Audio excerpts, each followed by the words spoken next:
So good morning friends, how are you? I think all are fine. बहुत सारे बच्चे जिन्होंने हमारे डीवी के एक्सपीरियंस के बारे में पूछा था, तो हमने जो वीडियो डाली उसके अंदर कमेंट आए हुए थे कि मैम कितने बच्चे एब्सेंट थे और क्या वेटिंग लिस्ट का क्या कुछ सिलसिला रहेगा। तो देखो, वेटिंग लिस्ट तो सभी को कंफर्म है क्योंकि नोटिफिकेशन में गिवन था, तो वेटिंग लिस्ट तो आपकी आएगी ही। लेकिन वो वेटिंग लिस्ट उसी के बेस पर आएगी कि भाई कितने सारे कैंडिडेट्स जो है एब्सेंट थे। तो हम अपना पर्सनल एक्सपीरियंस आपके साथ शेयर कर रहे हैं क्योंकि वहाँ पर जब हमने देखा तो बहुत ही कम, क्योंकि लास्ट मोमेंट तक एक दो बच्चे ही ऐसे थे जो नहीं आए थे, वरना सभी बच्चे आ गए थे।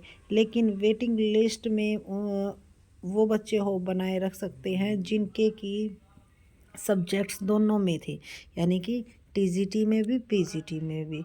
जैसे कि आपका एसएस हो गया, साइंस हो गया, इंग्लिश हो गया, तो बहुत सारे सब्जेक्ट्स ऐसे थे जिनके कि बच्चे, कई सारे बच्चों ने टीजीटी और पीजीटी में दोनों में सिलेक्शन लिया है। तो उनकी जो कैंडिडेट्स की सिलेक्शन के ज़्यादा चांस है।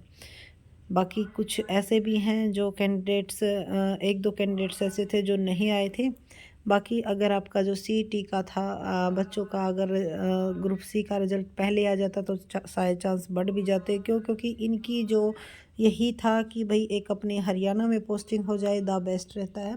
बट यही है, अगर इनका रिज़ल्ट पहले नहीं आता है तो ज्वाइनिंग तो करेंगे ही, और ज्वाइनिंग होते ही जो है उनका 2 साल तक शायद, वेटिंग लिस्ट वाले कैंडिडेट्स 2 साल या 1 साल, ये कंफर्म नहीं हो पाए क्योंकि बहुत सारे जो टीचर्स हैं उनसे कंफर्म भी किया, बट उन्होंने यही कहा था कि भाई इस चीज़ के बारे में हमें इतनी ज़्यादा नॉलेज नहीं है।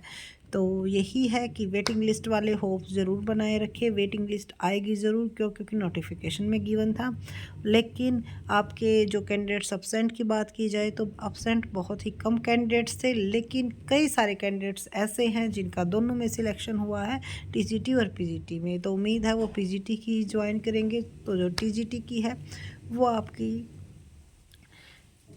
खाली रह जाएगी, वैकेंट पोस्ट रह जाएगी, तो वहाँ पर सिलेक्शन के चांस बढ़ जाते हैं। और कई सारे कैंडिडेट्स जैसे हैं जिन्होंने अकाउंटेंट और उसके साथ साथ आपका पीजीटी में दोनों में सिलेक्शन लिया है, ठीक है, तो वहाँ पर भी होप आपकी बन जाती है। हाँ, अब्सेंट बहुत ही कम बच्चे थे, ये ज़रूर था भी। अब्सेंट हम ये नहीं कह सकते कि अब्सेंट बहुत ज़्यादा बच्चे थे, जी नहीं, एक दो बच्चा ही अब्सेंट रहा होगा क्योंकि लास्ट तक बच्चे जो है आ रहे थे। और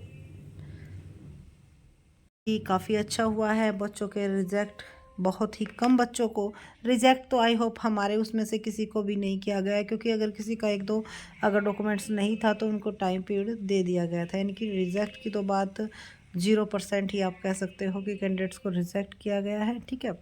बात है बस सिर्फ और सिर्फ सिलेक्शन के चांस आपके इसी उम्मीद से बढ़ते हैं कि दो दो जगह सिलेक्शन हुआ है, तो किस जगह सिलेक्शन लेंगे वहाँ पे एक पोस्ट आपकी खाली रह जाएगी। और उसके बाद बाकी जो आपकी पोस्टिंग का सिलसिला है कि भाई कहाँ पोस्टिंग आते हैं वहाँ ज्वाइन कर पाएंगे या नहीं कर पाएंगे, तो उससे भी उम्मीद बन सकती है कि भाई ज़्यादा दूर या कुछ ऐसे एरिए में अगर आपकी पोस्टिंग आ जाती है जहाँ पर आप नहीं करना चाहते, तो भी चांस बढ़ जाते हैं। तो वेटिंग लिस्ट ज़रूर आएगी, होप सो बनाए रखिएगा। जैसे ही जो भी अपडेट मिलेगी आपके साथ ज़रूर शेयर की जाएगी। So thank you so much. अगर आपकी कोई भी क्वेरी है तो आप कमेंट सेशन में पूछ सकते हो। Thank you again.